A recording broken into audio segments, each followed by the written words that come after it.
即係而家個生意都係平淡 OK。條巷都基本上啲行家多過啲客嘅，都冇咩人流。係啊，少咗好多啦，你自己望下，邊有人啊依家？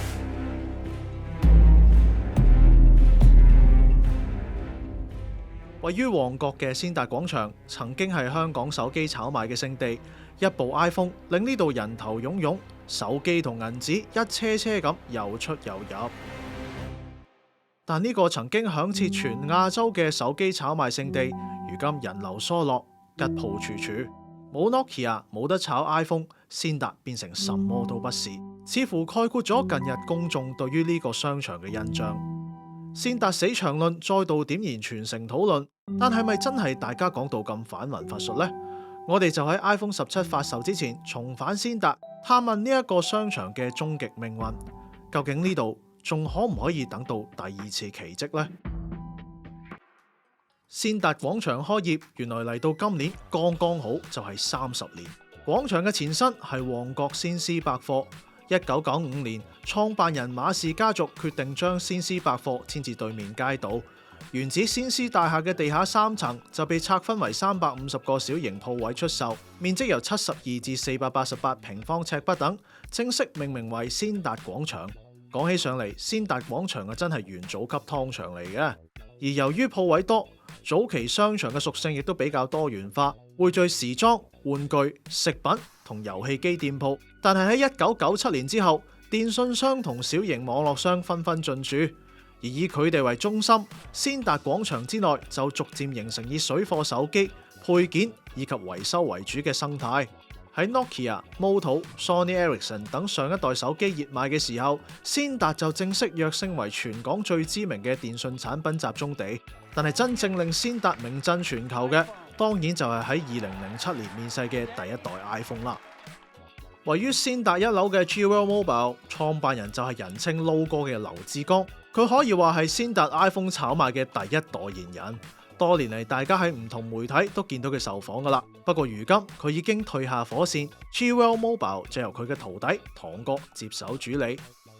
據堂哥所講，佢加入 Jewel Mobile 嘅時間，正正就係佢哋引入第一代 iPhone 嘅時候，可謂真係見證住先達因為 iPhone 而嚟嘅高峰同埋低谷。咁但係真正炒係 iPhone 4嘅時候啦。3G 都有少少已經開始嘅啦，係有萬幾蚊，即萬幾係蚊水位。係啊，你用完之後你放翻出嚟咧，你仲有幾賺？哦，嗰陣時嘅先達，即係唔理係話即係有冇 iPhone 嘅時候啦。嗰陣時個先達其實整體嘅人流啊，或者係生意額係點嘅？而家爭好遠，而家條巷都基本上啲行家多過啲客嘅，都冇咩人流。但係以前就人頭湧湧，你唔好話你入嚟做咩，你想黐張碟咧都要等成半個鐘先有人招呼佢。即係唔係淨係聽落就好似真係幾惡劣咁，但係其實先達死場論已經唔係第一次出現啦。早喺2016年，即係差唔多10年之前，當時 iPhone 6S 由於中國內地同步首發，外觀創新不足，導致外圍需求急跌，首波炒賣水位從前一代嘅過萬蚊暴跌到得返千幾蚊，炒風亦都只係維持得幾個月。2013至2014年間，因為 iPhone 4、5炒賣熱潮而入場嘅商戶根本就無法維持生計，開始大規模退租，自然對租金同埋鋪位售價造成影響。據資料顯示，先達廣場內鋪位嘅售價尺價喺2010年嘅高峰期，尺價可以達到10萬蚊以上。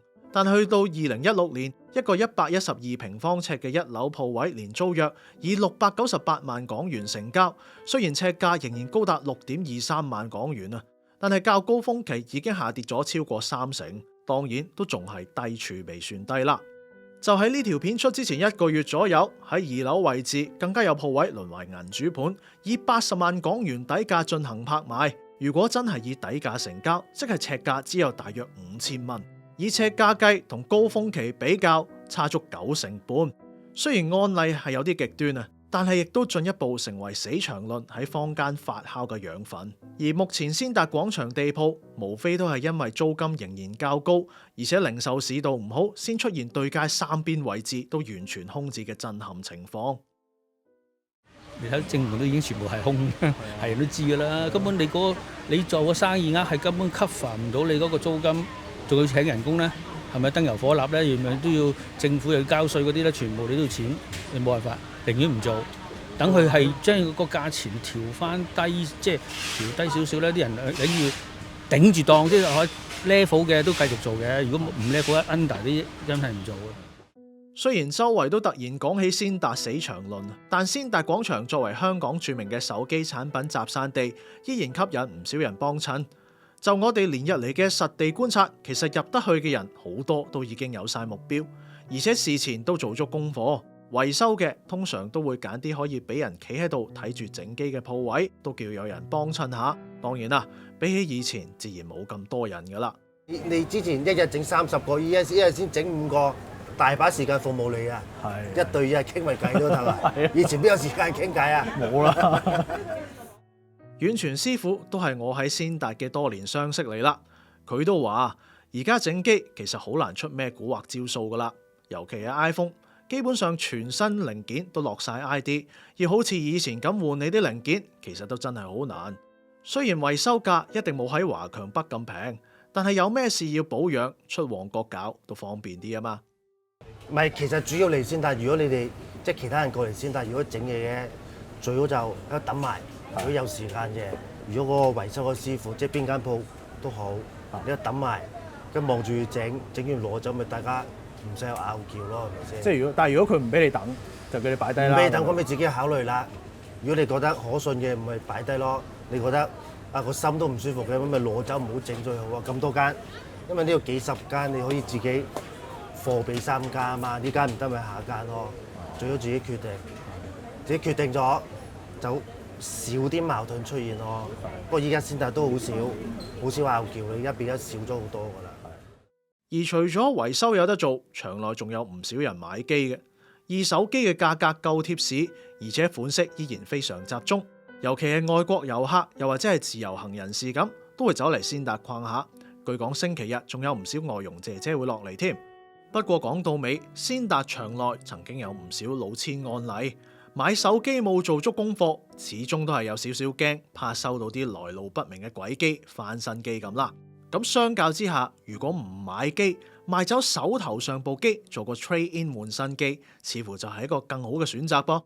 呢位唔係好想透露身份嘅小姐，就喺我哋訪問前完成交易，攞住現金行出先達啦。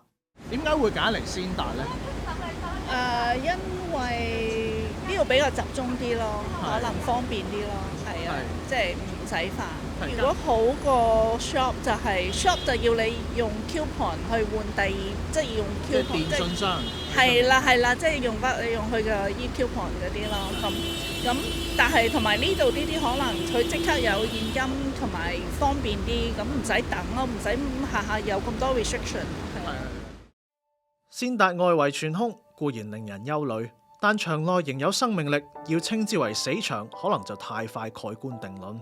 始終時勢嘅嘢就真係話唔埋嘅。行過幾條街嘅星際，何嘗未見過人流稀少嘅類似困局？如今竟然因為舊式相機翻紅而人頭湧湧。而反觀一街之隔嘅旺角電腦中心，就因為管理不善、硬件市道低迷而轉型失敗。而家講死場，佢都應該死得先過先達。未來係點？其實大家都係等緊 iPhone 17夠場。嗰部 iPhone 會唔會幫到手？都會嘅，幫到啲咯，嘅起碼幫翻2個月咁咯。下個月出新機再過嚟咯，係嘛？應該熱鬧好多㗎啦。